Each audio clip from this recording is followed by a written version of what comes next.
5 मई 2020 दुनिया की तीसरी सबसे पावरफुल और दुनिया की चौथी सबसे पावरफुल मिलिट्री के फौजी एक दूसरे से लड़ना शुरू कर देते हैं। लेकिन एक मिनट ठहरे, ये लड़ाई हथियारों से नहीं लड़ी जा रही, ये लड़ी जा रही है हाथों से। लिटरली दुनिया की 2 सबसे पावरफुल मिलिट्री के लोग एक दूसरे के साथ हाथों से लड़ रहे हैं। कुछ तो बड़ा मसला होगा यहाँ पे, है कि नहीं? सुनने में लगता है कि दोनों मुल्कों के लोग एक दूसरे से इतनी नफरत करते हैं कि सोचते हैं अगर आज तो मुझे कोई चाइनीज नजर आ गया तो आज मैं चाइनीज को मार दूंगा, और चाइनीज उठ के सोचते हैं अगर आज तो मुझे कोई इंडियन नजर आ गया तो उसकी खैर नहीं। चाइना और इंडिया दोनों न्यूक्लियर मिलिट्री वाले मुल्क, इनकी दुश्मनी असल में इतनी भी फनी नहीं है दोस्तों, बहुत खतरनाक है। चाइना इंडिया के खिलाफ इंटरनेशनल काउंसिल्स और ऑर्गेनाइजेशंस में अपने सुपर पावर होने का भरपूर फायदा उठाता है, और दूसरी तरफ इंडिया में चाइनीज प्रोडक्ट्स के बायकॉट की कैंपेन चलाई जाती है और अच्छा खासा चाइनीज प्रोडक्ट्स की एक्सपोर्ट को नुकसान पहुंचाया जाता है। पर दोनों न्यूक्लियर नेबरिंग कंट्री में दुश्मनी शुरू से ऐसी नहीं थी। दोनों नए मुल्क थे। इंडिया को आजादी मिली 1947 में और चाइनीज को आजादी मिली 1949 में। इंडिया और चाइना दोनों ही वेस्ट इन्फ्लुएंस को खतरनाक समझते थे और मिलकर तरक्की करना चाहते थे, और स्टार्टिंग में रिलेशन दोनों मुल्कों के बहुत अच्छे थे। और वैसे भी अगर आप इंडिया और चाइना को देखें, काफी चीजों में दोनों साथ साथ में हैं। हिस्ट्री में देखें तो दोनों चाइना और India one of the oldest civilization दुनिया में जो आज तक पाई जाती है। आजादी एक को 1947 में मिली, एक को 1949 में मिली। मिलिट्री पावर चाइना दुनिया की तीसरी सबसे पावरफुल मिलिट्री है और इंडिया दुनिया की चौथी सबसे पावरफुल मिलिट्री है। पॉपुलेशन इंडिया दुनिया की मोस्ट पॉपुलेटेड कंट्री है और चाइना दुनिया की सेकंड मोस्ट पॉपुलेटेड कंट्री है। पर एक फर्क देख सकते हैं आप दोनों कंट्रीज में, governing system.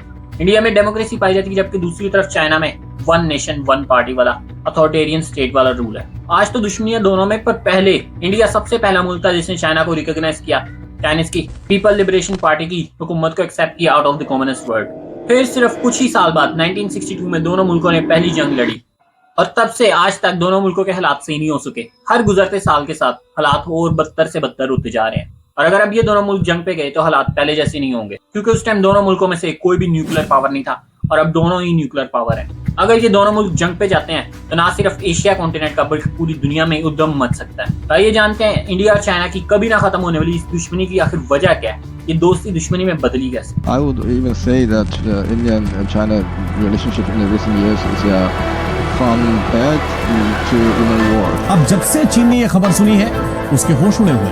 India knows how to fully capable to deal with the dragon. It would be a show of strength for the Indian Navy in the Indian Ocean. Next China is still China. Video start करने से पहले दोस्तों मेरे आपसे 2 सवाल है। सबसे पहला तो ये कि इंडिया और पाकिस्तान की आखिर दुश्मनी की वजह क्या है, सिवाय कुछ पॉलिटिकल प्रोपोगंडास के? कुछ रियल रीजन सोच के बताएं मुझे कमेंट्स में। और दूसरा सवाल मैं आपसे वीडियो के एंड में पूछूंगा, क्योंकि जब ये आप वीडियो देखेंगे और इंडिया और चाइना के कॉन्फ्लिक्ट्स को समझेंगे तब सवाल का सही जवाब दे पाएंगे। चलिए अब इंडिया और चाइना की तरफ वापस आते हैं। इंडिया और चाइना के ताल्लुक शुरू से इस तरह ही थे। हिस्टोरिकली अगर बहुत पीछे जाएं तो तब भी इंडिया और चाइना एक दूसरे के साथ भरपूर ट्रेड करते थे। लेकिन मॉडर्न हिस्ट्री में देखें तो इंडिया जैसा मैंने आपको पहले बताया, फर्स्ट कंट्री थी चाइनीज की पीएलसी को रिकॉग्नाइज करने वाली out of the communist bloc. सिर्फ यही नहीं, इंडिया के first prime minister Pandit Jawaharlal Nehru 1954 में पहले फॉरेनर लीडर बनते हैं चाइना विजिट करने वाले। आफ्टर चाइनीज इंडिपेंडेंस चाइना के प्राइम मिनिस्टर 2 बार विजिट करते हैं इंडिया को। बड़े ही वार्मली वेलकम किया जाता है दोनों लीडर्स का।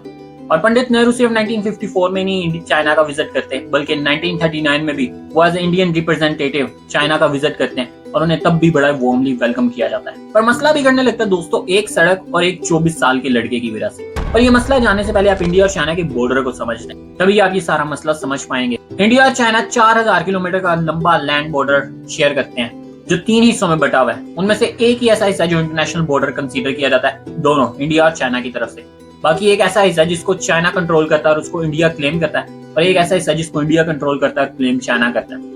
इसकी वजह से उसको बॉर्डर नहीं कहा जाता इंटरनेशनल, उसको कहा जाता है लाइन ऑफ एक्चुअल कंट्रोल। ये है दोस्तों अक्साई चीन का हिस्सा जो कश्मीर का हिस्सा है, चाइना के कंट्रोल में, पर इसको इंडिया क्लेम करता है कि ये हमारी टेरिटरी है। अब होता क्या दोस्तों कि चाइना 1956 में अपने सूबा शिनजियांग से तिब्बत तक एक लंबी सड़क बनाने लगता है, जो इसी अक्साई चीन के इलाके से होकर गुजरनी थी, जिसकी वजह से इंडिया ने चाइना से प्रोटेस्ट किया कि आप ये सड़क अक्साई चीन से क्यों लेके जा रहे हैं। तो चाइना ने जवाब में कहा कि क्यों भाई, ये तो इलाका हमारे कंट्रोल में है, हमारा ही इलाका है, जब चाहे हम इधर सड़क बनाए, पुल बनाए, एयरपोर्ट बनाए, आपको भला इससे क्या। यही वो 2300 किलोमीटर का लंबा रोड था और यही वो जवाब था जिसने पुरानी सदियों पुरानी दोस्ती को दुश्मनी में बदलना शुरू कर दिया।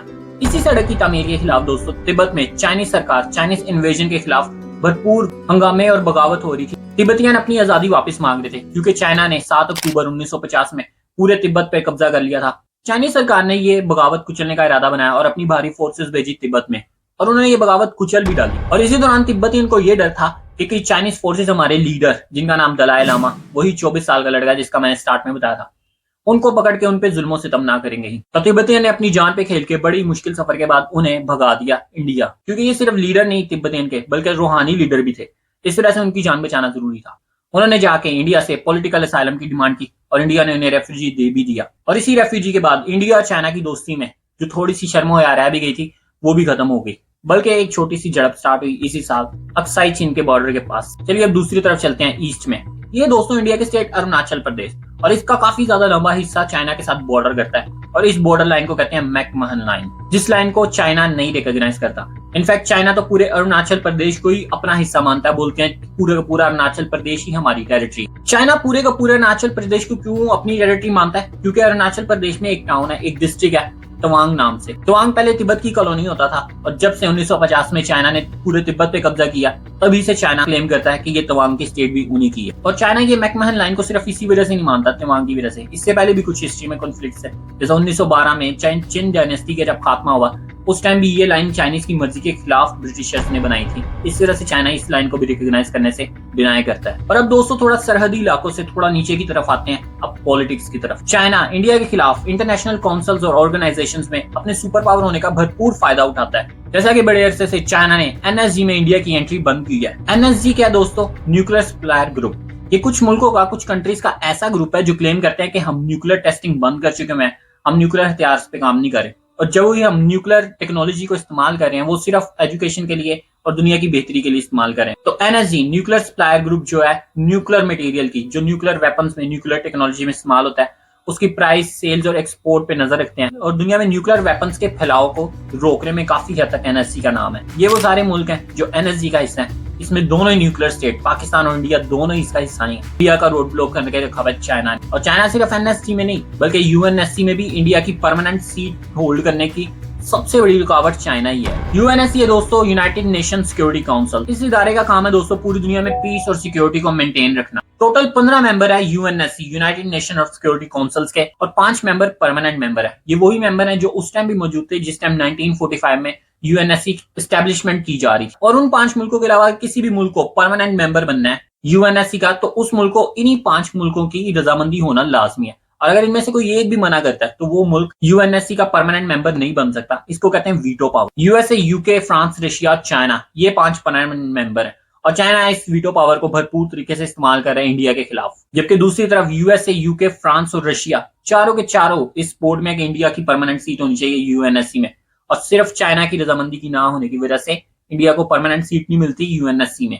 इंटरनेशनली चाइना की इस पॉलिटिक्स के बाद इंडिया में चलते हैं बायकॉट मेड इन इंडिया के ट्रेंड। 2020 में इंडियन इंजीनियर और इन्वेंटर सोनम वांगचुक अपील करते हैं लोगों से कि मेड इन चाइना के प्रोडक्ट को बंद करें। वो सभी इंडियन से कहते हैं कि अपनी वॉलेट पावर यूज करें चाइना के अगेंस्ट। और वो लोगों से कहते हैं कि आप सिर्फ अगले 1 हफ्ते में चाइनीज सॉफ्टवेयर इस्तेमाल करना बंद करें और अगले 1 साल में चाइनीज हार्डवेयर इस्तेमाल करना बंद करें। उनकी इस अपील को बड़े बड़े इंडियन मीडिया हाउसेस और सेलिब्रिटीज की तरफ से सपोर्ट मिलती है। और इसके फौरन बाद इंडियन सरकार 100 से भी ज्यादा चाइनीज ऐप को बंद कर देती है, जिसमें टिकटॉक, यूसी ब्राउजर और वीचैट भी इंक्लूड होता है। सोनम वांगचुक को नहीं जानते तो दोस्तों ये वो इंसान है जिससे इंस्पायर होकर 3 इडियट्स फिल्म बनी और आमिर खान का किरदार जो है इन्हीं से इंस्पायर। सिर्फ यही नहीं, बीबीसी, इंडियन क्रिकेट बोर्ड जो है वीवो के साथ अपनी टाइटल स्पॉन्सरशिप कैंसिल कर देता है। वीवो जो एक चाइनीज मोबाइल मैन्युफैक्चरिंग कंपनी है। वैसे दोस्तों अगर आप ये टाइटल स्पॉन्सरशिप और डोमेस्टिक क्रिकेट लीग्स के बारे में ज्यादा जानना चाहते हैं तो आप मेरा ये पीएसएल का बिजनेस मॉडल वाला वीडियो जाके देख सकते हैं। इसमें आपको बड़े अच्छे तरीके से समझ आएगा कि टाइटल स्पॉन्सरशिप क्या होती है और डोमेस्टिक क्रिकेट लीग जिस तरह पीएसएल और आईपीएल किस तरह बिजनेस चलता है इनका। इसका लिंक आपको डिस्क्रिप्शन में और आई बटन में भी मिल जाएगा। और अब पॉलिटिक्स से भी थोड़ा सा और नीचे आते हैं इंडियन ओशन में। चाइना की जियोपॉलिटिक्स स्ट्रेटजीज पे नजर डालें एक बार। कैसे नेबरिंग कंट्रीज का एक जाल बिछा के रखा हुआ है जो किसी भी वॉर लाइक सिचुएशन में चाइना को भरपूर फायदा दे सकता है, इंडिया के खिलाफ या किसी भी कंट्री के खिलाफ। पाकिस्तान चाइना का पक्का दोस्त, हर हाल में चाइना का ही साथ देगा। श्रीलंका चाइनीज लोन्स में गिरफ्त शुदा मुल्क, चाइना का ही साथ देगा। म्यांमार में चाइनीज की भारी इन्वेस्टमेंट। इसके अलावा जिबूती की पोर्ट्स में चाइनीज की बहुत भारी इन्वेस्टमेंट और वहां की पोर्ट्स का कंट्रोल करना। दुनिया के सबसे ज्यादा बिजिएस्ट ट्रेडिंग रूट पे, और ना सिर्फ ट्रेडिंग के लिए पोर्ट यूज करना बल्कि जिबूती में एक मिलिट्री बेस भी होना, क्योंकि उसी कंट्री में कुछ किलोमीटर दूर कुछ किलो माइल्स दूर यूनाइटेड स्टेट्स की भी मिलिट्री बेस है। चाइना की स्ट्रेटेजीज किसी भी मुल्क से जंग करने के लिए हर टाइम तैयार हो सकती हैं। और इन कंट्रीज को छोड़ें और मालदीव्स को देखें, जो कई सालों से प्रो इंडियन स्टेट थी, उनके नए वजीर आजम पावर में आए ही किस प्रोपोगंडा से हैं, आउट इंडिया का नाम लेके, और प्रो चाइनीज लीडर हैं। इन्हीं सब के चलते पिछले दिनों में आपको अक्सर सोशल मीडिया पे देखने को मिला होगा, मालदीव्स और लक्षद्वीप वाला सारा सिलसिला था, वो इसी चलते था। मालदीव की टूरिस्ट इंडस्ट्री का मालदीव्स की इकोनॉमी में सबसे ज्यादा हाथ है और मालदीव की टूरिस्ट इंडस्ट्री में सबसे ज्यादा टूरिस्ट इंडिया से ही जाते हैं। और इंडिया से थोड़ी सी झड़प के बाद मालदीव को अच्छा खासा नुकसान हुआ था और इन्हीं प्राइम मिनिस्टर ने मोदी सरकार से जाके अपॉलॉजी भी की थी। चाइना की इस जियोपॉलिटिकल स्ट्रेटेजी को लोग कहते हैं string of the pearl. China किसी भी वॉर के लिए किसी भी टाइम तैयार हो सकता है, कहीं पे भी, समुद्र में, फिजा में या जमीन पे। तो चाइना की इस string of the pearl strategy का इंडिया का रिस्पॉन्स क्या है? इंडिया लगातार अपनी इन्फ्लुएंस बढ़ा रहा है इंडियन ओशंस में। भले ही इंडिया की नेवी चाइना से बहुत ज्यादा पीछे है, पर हर साल इंडियन नेवी का बजट बढ़ा दिया जाता है। तो दोस्तों, भले ही 1960 में इंडिया और चाइना ने जंग लड़ी, पर अब एक्सपर्ट्स और जर्नलिस्ट समझते हैं इन दोनों मुल्कों के दरमियान जंग होना तकरीबन नामुमकिन के करीब है। भले ही चाइना इंडिया से बहुत ज्यादा आगे है टेक्नोलॉजी में, इकोनॉमी में, मिलिट्री में, साइंस में, लेकिन इस चीज में भी कोई झूठ नहीं है कि इंडिया भी एक राइजिंग पावर है और मिलिट्री में इंडिया भी किसी से पीछे नहीं है। अगर चाइना दुनिया की तीसरी पावरफुल न्यूक्लियर आर्मी है तो इंडिया चौथी पावरफुल न्यूक्लियर आर्मी है, कुछ ज्यादा फर्क नहीं है। और चाइनीज इकोनॉमी की ग्रोथ पिछले 2-3 सालों से स्लो डाउन हो गया है। दूसरी तरफ इंडियन इकोनॉमी सबसे ज्यादा स्पीड में ग्रो कर रही है दुनिया में। बड़े बड़े अमेरिकन मैन्युफैक्चरर्स जो चाइना में थे वो इंडिया पहले शिफ्ट हो गए, जैसा कि एप्पल और टेस्ला का भी आप सुनते होंगे अक्सर कि इलोन मस्क वहां पे टेस्ला का मैन्युफैक्चरिंग प्लांट लगाना चाहते हैं। और 15 प्रो मैक्स तो ऑलरेडी इस बार जो आया है वो मेड इन इंडिया में था। इन सब चीजों के बाद भी अभी भी इंडिया और चाइना में बहुत ज्यादा फर्क है और इंडिया को एक बहुत ज्यादा लंबा सफर तय करना है चाइना तक पहुंचने के लिए। और अब मेरा दूसरा सवाल दोस्तों, कि अगर अक्साई चीन कश्मीर का हिस्सा है तो हमारे पॉलिटिशियंस और हम लोग उस हिस्से की क्यों नहीं डिमांड करते? सिर्फ इंडियन कश्मीर की ही क्यों हर बार मांग की जाती है? क्या भारी चाइनीज इन्वेस्टमेंट ने इस मुद्दे को दबा के रखा हुआ है, या चाइना के खिलाफ कश्मीर को इस्तेमाल करके प्रोपोगंडा फैलाने में उतने वोट नहीं मिलेंगे जितने इंडिया के खिलाफ मिल जाएंगे? इस टॉपिक में कमेंट्स में अपनी राय मुझे जरूर बताएं। वीडियो पसंद आया तो आप जाके देख सकते हैं the rise of Poland, next super power of Europe.